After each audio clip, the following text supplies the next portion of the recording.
이제 일을 시작하게 되는 그런 계기를 마련했습니다. 이 분야가 참 다양하다 보니까 각 기업체에서 그 의뢰하는 일의 종류도 너무나 다양할 것 같아요. 네. 어떤가요? 굉장히 다양한 업무들을 의뢰를 합니다. 뭐 많게는 이제 CSR이라는 업무의 프로세스가 굉장히 여러 개의 단계가 있는데요. 뭐 진단부터 시작해서 전략 수립, 실행에 대한 부분, 그다음에 실행에 대한 성과를 계산하는 부분, 성과에 대해서 보고하는 부분, 교육하는 부분, 굉장히 여러 가지 단계로 나눠져 있는데요. 크게 세 가지 정도의 패턴으로 나눌 수 있습니다. 이제 첫 번째가 이러한 전 과정에 대해서 A부터 Z까지 전체를 다 맡겨 있는 부분이 있고요. 두 번째는 그중에서 기업의 필요에 의해서 교육이면 교육, 뭐 전략 수립이면 전략 수립 이런 것들로 나눠서 요구를 하는 부분이 있고요. 마지막은 이제 기업에서 내부적으로 CSR에 대해서 그 기능들이 갖춰져 있는 기업들은 주로 자문 활동 같은 것들을 요구를 하게 됩니다. 이 세 가지 정도 방법이 있는 것이죠. 참 이 CSR 컨설팅에 대해서 알면 알수록 참 재밌어지는데요. 유명훈 씨가 활동하는 모습을 화면을 통해서 좀 더 자세히 알아보겠습니다.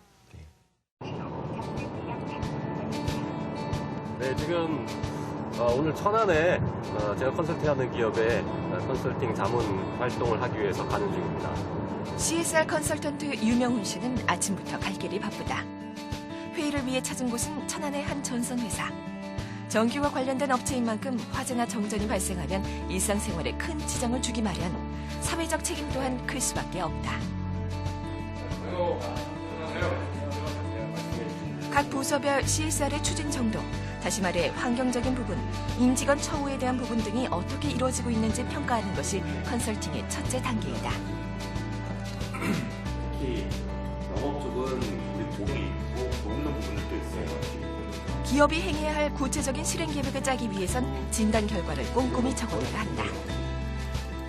기본적으로는 그 진단부터 시작해서 전략 수립하고 액션 플랜을 짜는 거, 그 액션 플랜에 따라서 관리하고 보고하는 법, 그다음에 보고를 통해서 최종적으로 지속 가능경 보고서까지 나오는 그 과정인데요.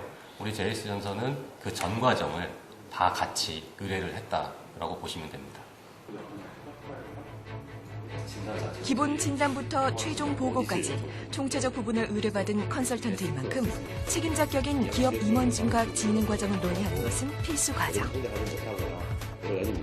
지속 가능 경영 보고서를 발간함으로써 내외에 있는 각종 이해관계자들하고 소통이 더 잘 될 것이다. 또 그런 어떤 정보를 투명하게 관리함으로써 회사의 경쟁력을 더 높여줄 수 있을 거다. 매주 목요일 유명훈 씨가 찾는 이곳은 CSR 강의가 있는 서울의 한 대학교다. 비즈니스를 하고 한국에서 뭔가 일을 한다고 하더라도 CSR에 대한 인식이 커지면서 대학에서도 정식 과목으로 채택됐다. 글로벌한 차원에서 접근이 되어야 됩니다. 그래서 또 프라다 또 그 정도 한 마리를 키웁니다. 악어 백을 만들기 위해서. 실제 사례를 직접 말하고 들으면서 진행되는 생생한 수업의 현장. 그러니까 이거를 왜 해야 되고 이게 왜 중요한지에 대해서 그런 부분들을 많이 이제 정확히 파악하게 된 그런 부분들이 가장 좋은 것 같아요. 늦은 밤, 집이 아닌 개인 작업실로 들어가는 유명훈 씨. 국내외 기업을 직접 방문해 자문을 하다 보니 다음 일정을 검토하는 것이 하루의 마지막 업무로 자리 잡았다. 종일토록 이어지는 외근이 지치기도 하지만 기업과 고객, 사람과 사회를 살리는 일이라 보람이 있다는 유명훈 씨. CSR이라는 부분이 기업이나 우리 사회에서 굉장히 중요한 역할을 하지만 드러나지는 않는다라는 부분인데요.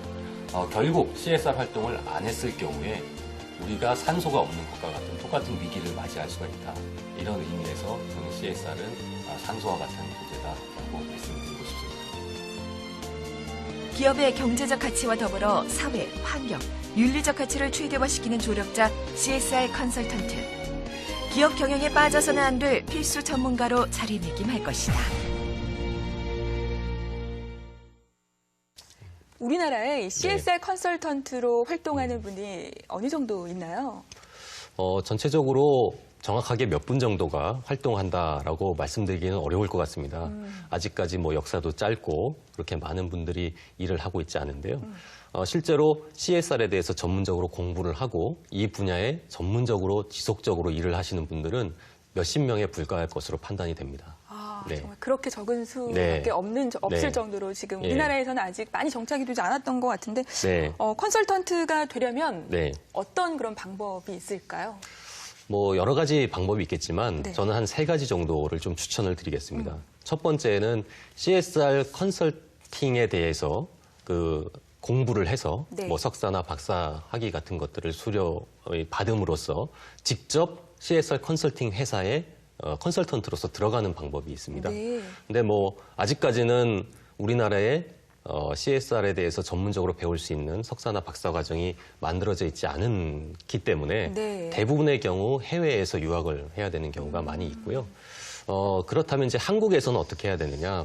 한국에서는 제가 추천드리는 방법은 기본적으로 경제, 네. 경영, 그다음에 금융, 회계 같은 기업의 생리를 잘 파악할 수 있는 부분들을 먼저 공부를 하고요. 네. 그다음에 사회, 환경, 그다음에 인권, 노동과 같이 여러 가지 자기 관심 분야로 확대를 하는 부분들이 바람직할 것으로 판단이 됩니다. 예. 그렇군요. 네. 그렇다면 이 CSR 컨설턴트가 되려면 네. 말씀하신 것처럼 좀 다양한 방면의 지식이 있어야 될 네. 것 같아요. 법률이라든가 뭐 환경이라든가 인권이라든가 네. 어떻습니까? CSR 컨설턴트는 네. 전 세계에서 일하는 컨설턴트 중에서 네. 가장 많은 이슈를 다루고 있는 컨설턴트입니다. 아까 말씀드렸다시피 경제, 사회, 환경 네. 이 3가지 분야를 전체적으로 다 다루게 되는데요. 네. 그 안에서도 뭐 인권, 노동, 그다음에 작업장 환경, 그다음에 임직원들의 안전, 보건, 그다음에 또 뭐가 있을까요? 소비자들에 대한 안전이라든가 소비자의 이슈, 지역사회. 너무나 다양하네요. 그렇죠. 굉장히 다양한 이슈를 담게 되는데요. 네. 그중에서 제일 중요한 부분들이 바로 이 관련된 여러 가지 이슈들 중에서